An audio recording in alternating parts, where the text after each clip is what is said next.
Pourquoi une pierre d'un carat vaut-elle parfois 100 euros et une autre plus de 10 000?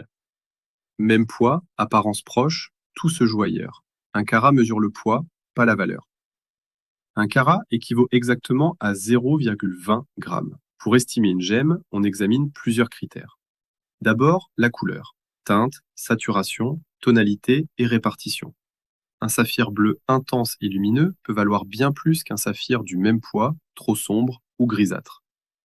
Ensuite, l'origine. Une provenance prestigieuse peut créer une prime pour certaines gemmes exceptionnelles.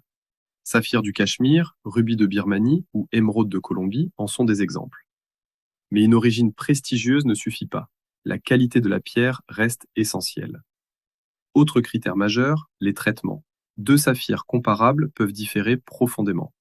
L'un est chauffé pour améliorer son apparence, l'autre possède naturellement ses caractéristiques de couleur. Le saphir non chauffé peut être bien plus recherché et plus cher. Certains traitements importants réduisent au contraire fortement la valeur. Viennent ensuite la pureté et la taille. Inclusion, fracture, forte extinction ou fenêtre importante influencent l'apparence.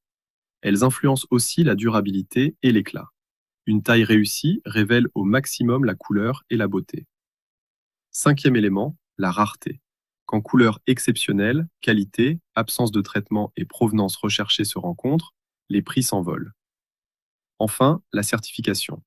Un rapport gémologique reconnu peut confirmer l'identité et rechercher les traitements. Si possible, il peut aussi donner une opinion sur l'origine géographique. Retenez ceci, un carat mesure un poids, jamais une valeur. Deux pierres de 0,20 grammes peuvent avoir des prix radicalement différents. L'une vaut quelques centaines d'euros, l'autre plusieurs milliers.